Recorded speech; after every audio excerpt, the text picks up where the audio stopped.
Adding whole numbers. This video will help you understand basic addition facts, carry to regroup a number, and add large numbers.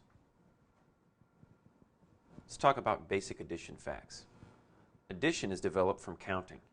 If someone did not know that the answer to 5 plus 4, they could count to get the answer. So we're starting at 5. We're going to add 4 to that, which means we're just going to count 4 more numbers. So we would go 6, 7, 8, 9. And you notice that's the fourth number. 1, 2, 3, 4. You would count to it, get an answer of 9. It's important that you memorize the basic addition facts.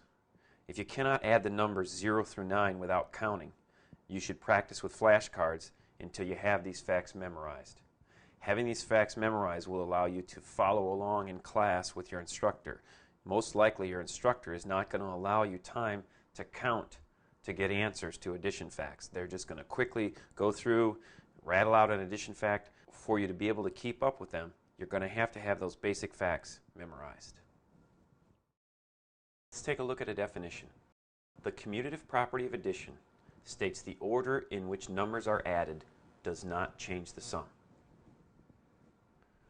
Let's take a look at some examples that will help us understand basic addition facts and also the commutative property. Example 1.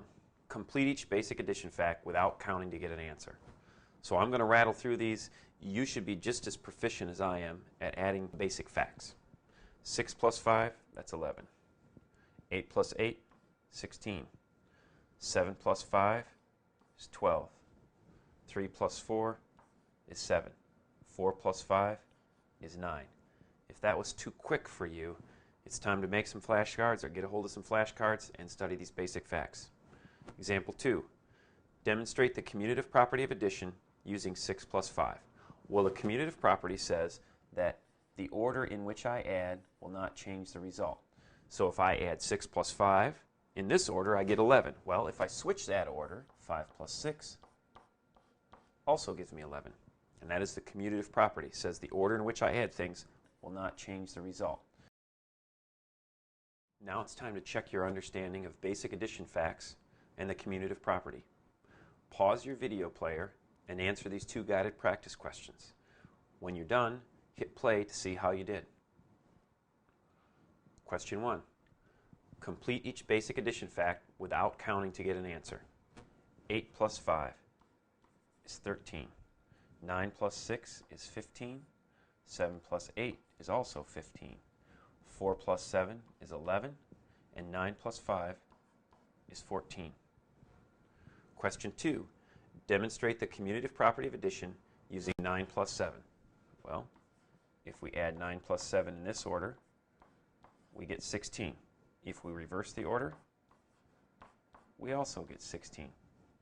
A note here, the commutative property does not work with subtraction. You cannot switch the order of a subtraction problem to get the same result, but it does work with addition. Carrying to regroup a number. Sometimes we're going to add numbers together and we'll need to carry. Sometimes we don't. Let's take a look at a couple of examples. Example 3 does not require carrying. I'm going to add 14 and 23 together. Well, I start over in the ones place, the smallest place value, and I'm going to add the 4 plus the 3. Well, 4 plus 3 is 7. So there are 7 ones in the one place.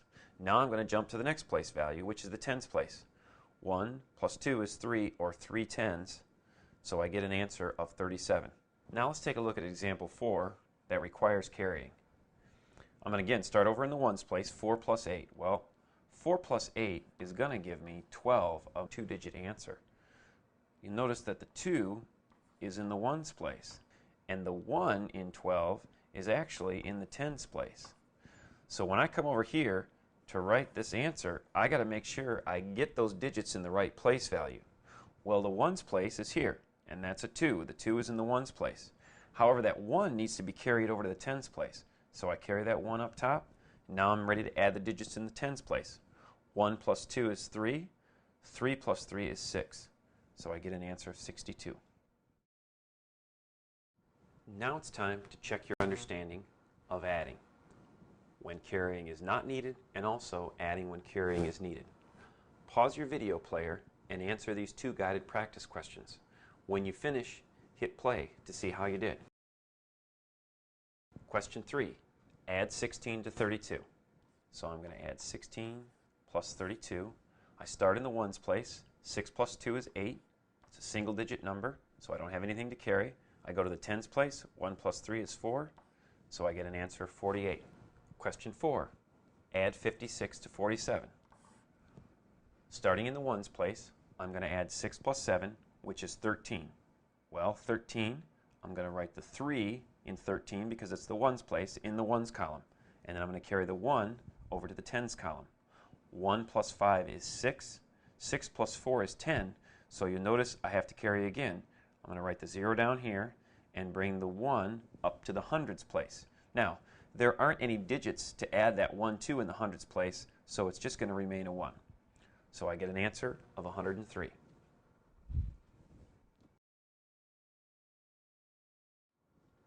Now we're going to look at adding large numbers. In example 5, I'm asked to add 378 plus 486. So I'm going to write this in a vertical format, lining up the place values. And I'm going to start over at the smallest place value, the ones place. So I'm adding 8 plus 6. That's 14.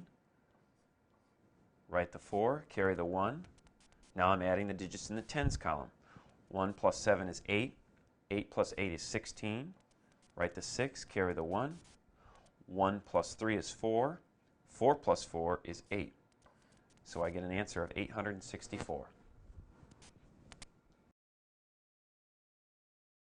Now it's time to check your understanding of adding large numbers. Pause your video player and answer this guided practice exercise. When you finish, hit play to see how you did. Question 5. Add 857 to 295. So I'm going to set this up vertically. Starting over in the ones column, 7 plus 5 is 12. Write down the 2, carry the 1. 1 plus 5 is 6. 6 plus 9 is 15. Write down the 5, carry the 1. 1 plus 8 is 9. 9 plus 2 is 11. Write down the 1, carry the 1. Now in the thousands place, I don't have any other digits to add to that 1, so that's just going to remain 1. So I get an answer of 1,152.